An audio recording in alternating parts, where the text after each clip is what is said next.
with today's edition of Healing is Power. And Healing is Power, as you know, has to do with, or my idea that when we know better, we do better. And I want to, and my goal is to really normalize getting healing, because ultimately I want you to live your best life ever. I want everyone to be unapologetically them. And so today is all about, and every Thursday when I come on, is all about giving healing. So my motto is, some people say money is power. Some people say that knowledge is power. I say that healing is power. And so what does that mean? And so each week, I come on, I talk about a different topic, and today's topic is trauma, and really beginning to understand what trauma looks like, what trauma, how it affects us. You know, what are some things? I think sometimes we go through so many different things that we don't even equate it with trauma. So today I'm going to really go through a list of things that tell us what trauma is, what it looks like, what are some of the symptoms, and how we can get through it. All right, so thank you for logging in. Don't have any music on today, but we'll have some soon. So we're going to just jump right into it. I know this is recorded, so other people will see this later. So if you are joining, my name is Lakeisha Harris. I am a mental health therapist as well as parent coach. And my goal is definitely to help people reach their fullest potential.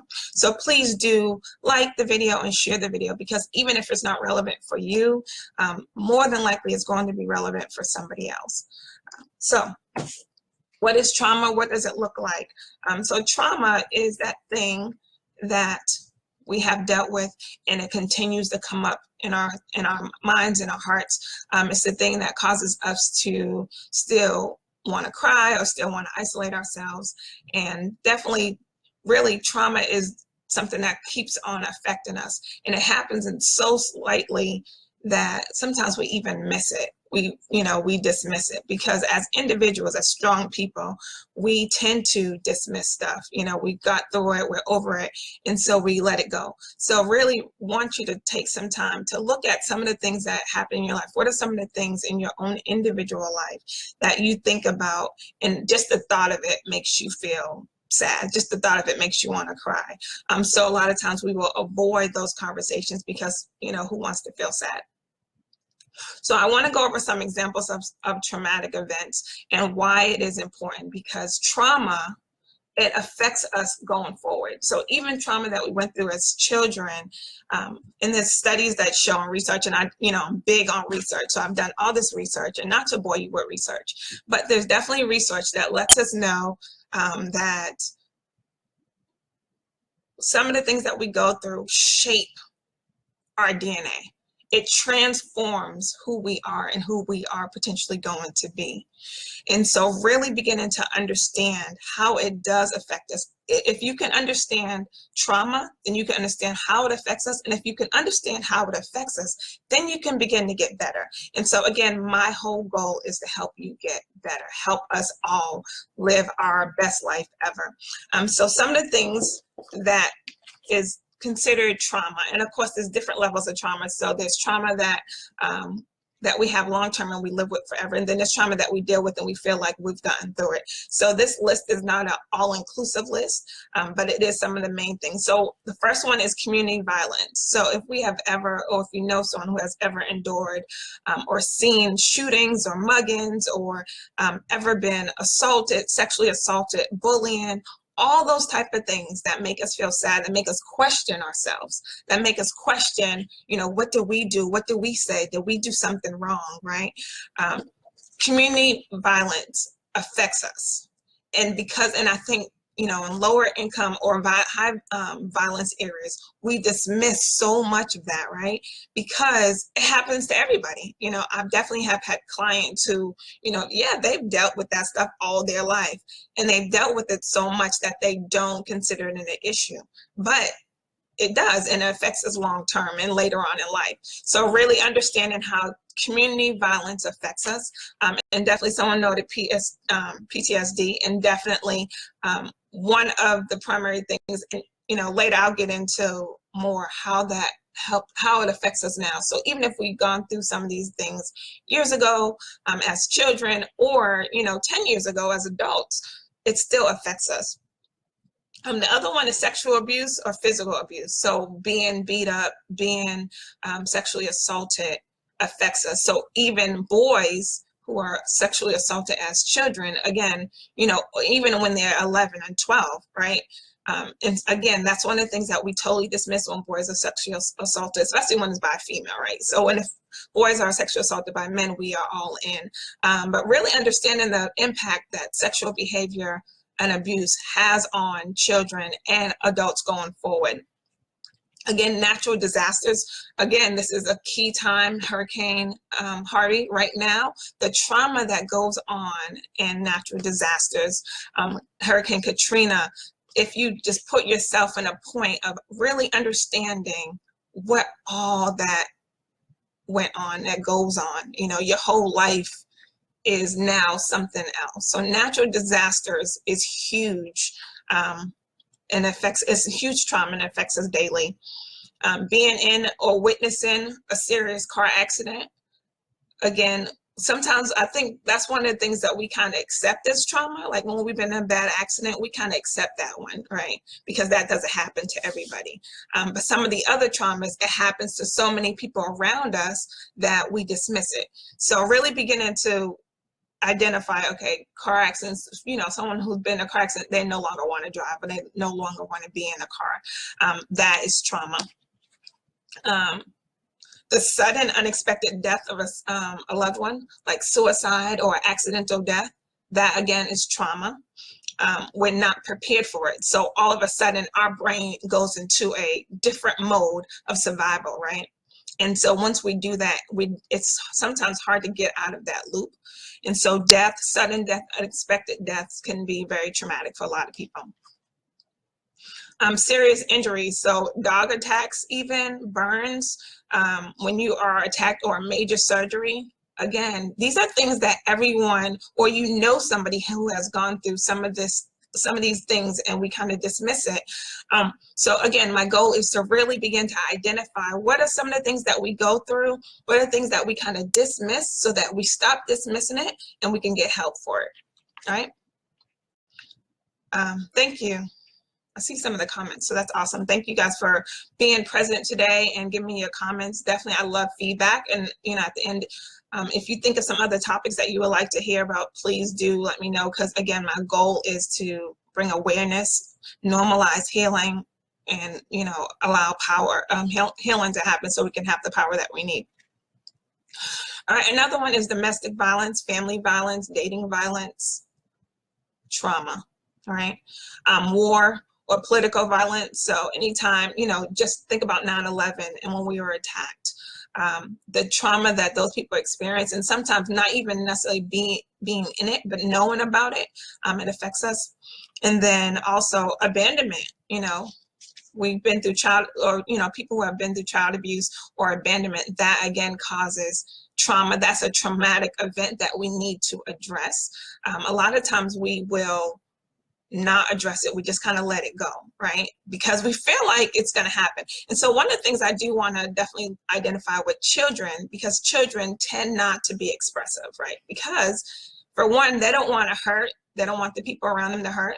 So they won't talk about some of that trauma. So it's up to us as parents and as professionals, as caregivers, and just people who are interacting with people, to be mindful of some of the things that children go through and ask those questions, or get them help so they feel comfortable talking about some of those things.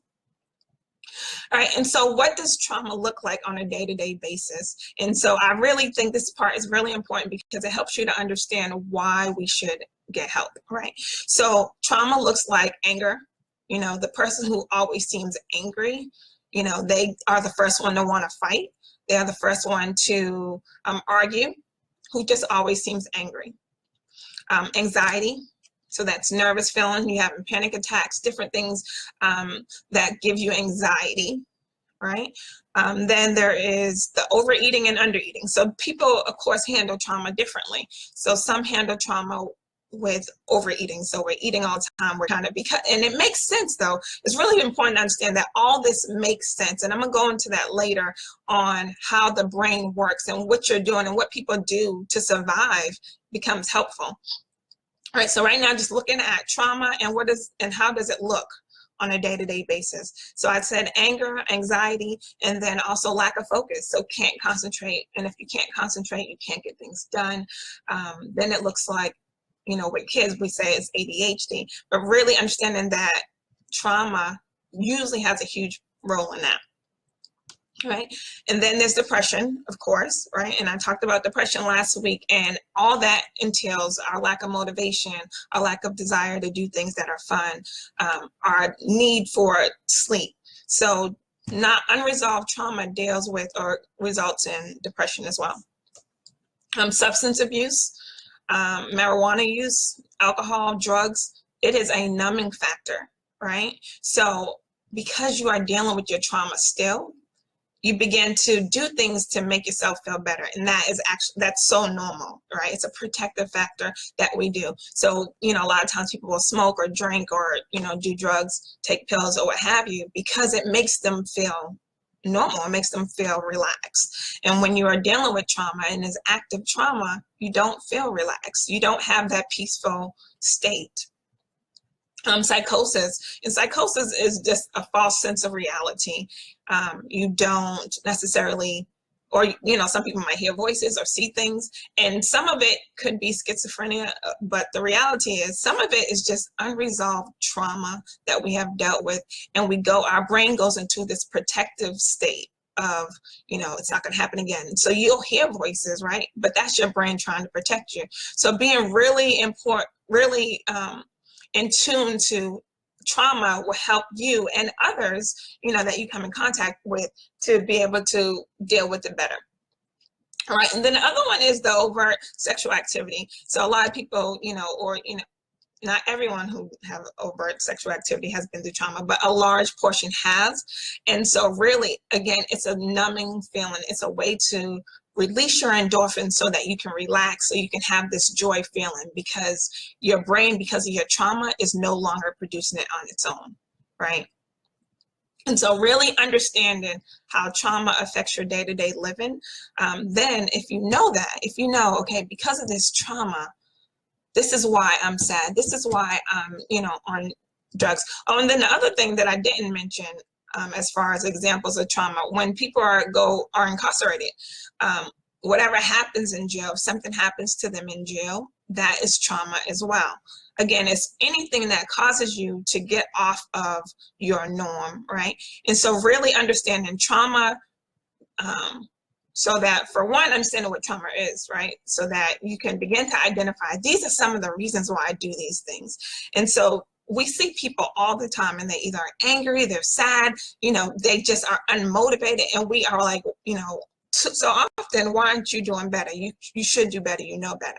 But really, their lack of motivation comes from their trauma. And so science shows that when individuals go through trauma, your brain begins to change, your DNA begins to change. So I was thinking about, and I did a lot of research, and one of the ladies, Dr. Harris, she was awesome. Harris, like me, I know, but it's a different, a doctor. And so she really gave this great example of, imagine yourself being with a bear. You see a bear, your body automatically goes into this, you know, that fight or flight. So all the communication that's going through your body to your brain is being rushed, and you begin to identify, all right, do I run or do I fight this bear, right? And so after your adrenaline's down, you know, and I'm saying a bear, but just think about if you ever had, you know, something urgent happen, like a major car accident or a fight or anything, how your brain goes. And then sometimes afterwards you might have a headache because your brain has moved so fast, right?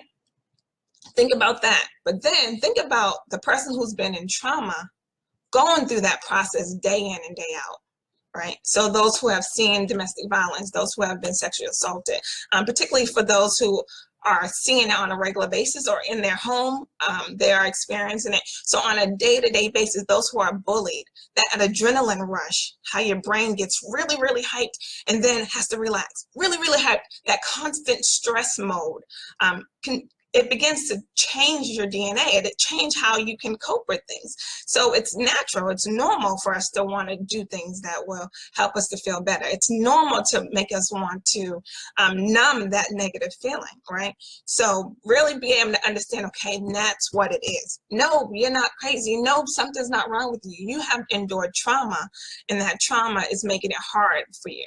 And so we have to begin to heal from the trauma. But before we can heal, we have to identify it, right? And understand and accept that it does have an impact, and it's totally normal, right? It is totally normal to really understand how your past does. And I think because we are a society of such strong people, right, that a lot of times we want to dismiss it because I'm stronger than that, right? I can do way better than that. I'm not going to let that keep me down, right? And so that's the thing. I'm not going to let it keep me down. And I agree. Don't let it keep you down. However, don't think that it's going to go away like magic, because it's not, right? You have to work through it. And so I always say, if you are still crying about it, if you are still hurt about it, if you can't have a conversation about it, then that is still trauma that's affect you. And that is trauma that needs help. Right. And so there's different ways to deal with it. I'm trying to make sure I don't miss it. Oh, I did talk about how we dismiss it because of denial. We want to ignore it. We just want it to go away, and it doesn't go away. Right. So I feel like I'm talking really fast. I'm going to slow down.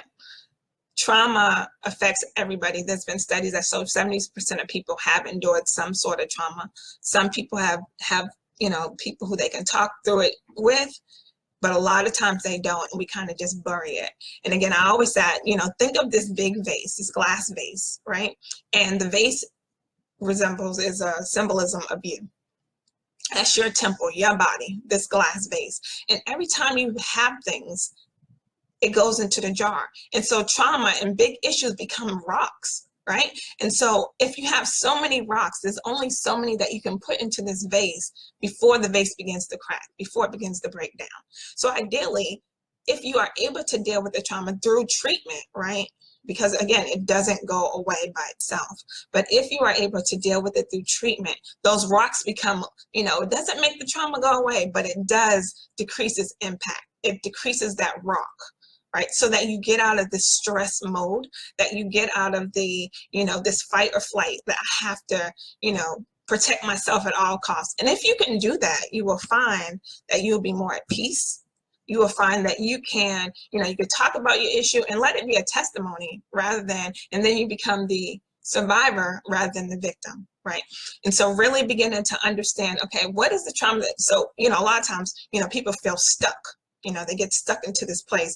And so outside of or recognizing, okay, I'm stuck. Why am I stuck? And sometimes you can't because you have dismissed it for so long that it doesn't even become something that you consider as a factor, right? And so again, I've worked with, adults who they're not understanding why they have this anxiety, why all of a sudden they're having panic attacks, why all of a sudden now, when ideally their life should be considered good, right? They are working, they have their families, they're doing everything they're supposed to, but now their body is deciding to have this physical reaction. And also, recognizing that our health, not only just depression, anxiety, but other parts of our body, our organs, all those things are affected by our trauma. And so this lady did this report. And so those who have endured traumas over 12 times are more likely to commit suicide, more likely to have a lot of physical ailments. And she broke it down from anywhere from 4 different traumas to 7 different traumas to 12 different traumas, and how that overall affects you. And so if you're wondering, why you're sick, if you're wondering why you can't seem to get past this point, or if you're just sad, or that's that one area that you just don't want to talk about because it just brings up too many bad memories, you want to be mindful of those things so that you can begin to heal from them. And therapy does help with that, of course. I'm gonna tell you, therapy does help, and I know it helps. I'm not telling you what I think, I'm telling you what I know, because I've seen people come in and rate themselves really low in their mood, their attitude, everything else, and then go through the process and get better. and make better decisions. And ultimately, again, that's what I want for everybody. I want everyone to live their best selves unapologetically, right? Unapologetically. So again, so, of course, there's medicine for it. Medicine helps the symptoms go away. It doesn't help you process the information. It doesn't make you think about it in a different way, because ideally that's what therapy does. It helps you to think about your trauma in a different way, in a healthy way, so that you get out of that stress state. You get out of that fight or flight state, right? So again, understanding trauma and understanding with kids, for those of you who have, I see people logging on, those of you with kids, again, kids are so resilient. They can go through so much and seem unharmed whatsoever, right? And so really beginning to understand with kids, if kids have gone through any of these traumatic events, they need to process that. They really do, because kids oftentimes are not telling parents, because they don't want you to feel bad. They know you love them. They don't want you to feel bad. So they're not talking to you about it. The bullying, the impact that bullying has on kids, but also all the way up into adulthood, is amazing, right? And it's amazing to know that you can go through all those things and then get better. Like, that is real. Like, healing is real. Healing is powerful. Healing helps you to have a whole new perspective.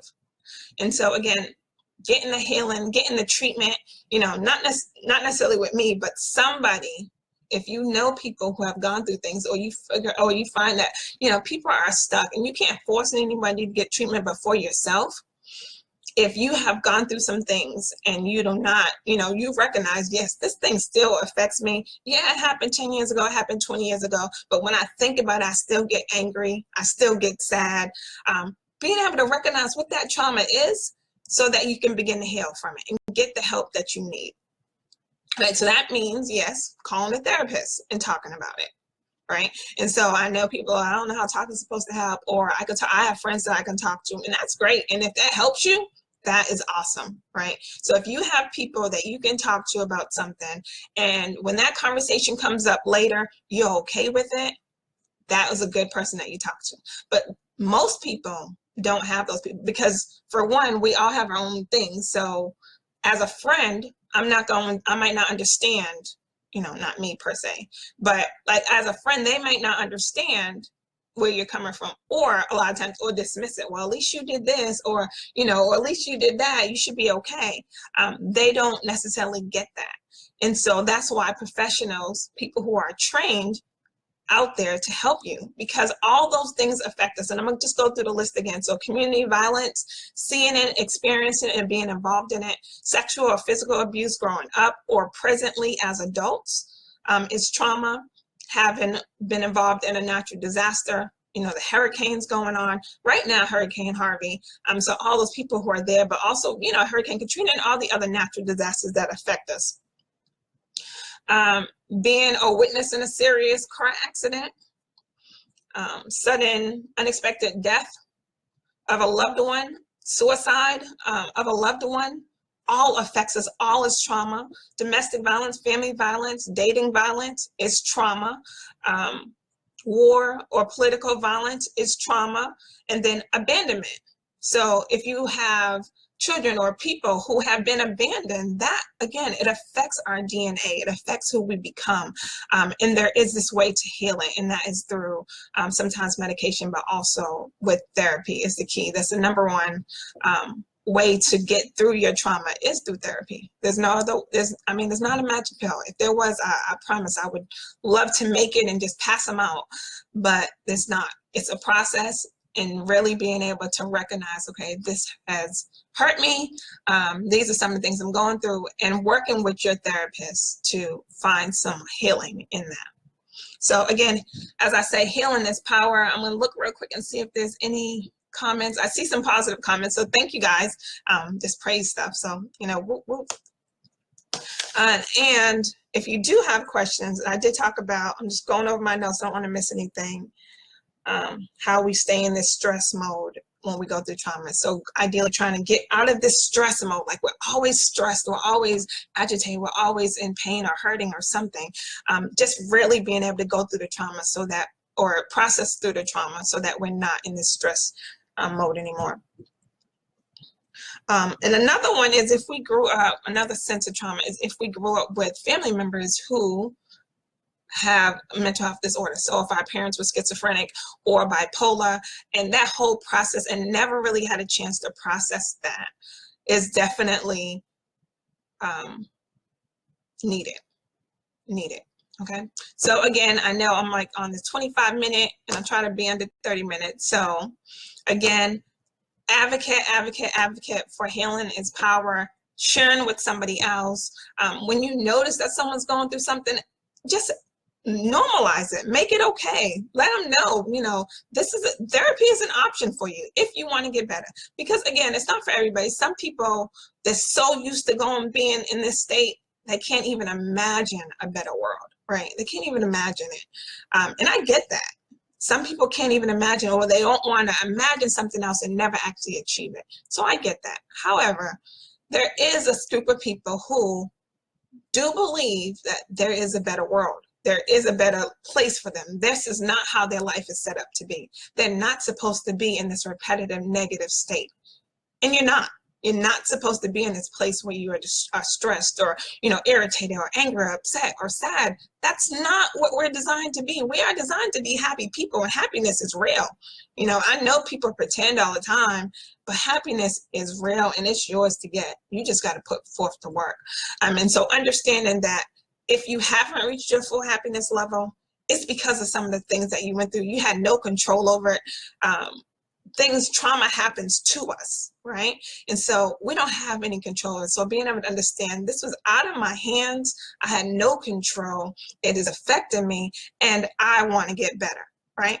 So again, thank you guys for turning in. Again, my name is Lakeisha Harris. I am a therapist and parent coach, and my whole goal in these videos is to normalize healing, normalize getting treatment, normalize you living your best self. You know, unapologetically. That's my favorite word. Unapologetically be you, right? And so I do like to end with music, a positive song, because I do believe music is powerful. Music helps you to get through some things. So really being able to understand that. But I couldn't find any music about trauma. And all the music I did find was gospel. And so I had a couple songs, but then I don't know where they are. But really surrounding yourself up until the point when you do seek help, making sure you're surrounding yourself with positivity. Decrease or eliminate songs that make you feel sad, decrease songs that make you get back into that negative state, and increase songs that make you feel happy or give you hope, ultimately is the goal. All right, and so again, today's Healing is Power. I'm Lakeisha Harris with Harris Counseling and Coaching. Please do share the video, because I guarantee you that somebody needs to hear this message. And again, normalizing healing. Thank you guys very much, and you guys have a fabulous day.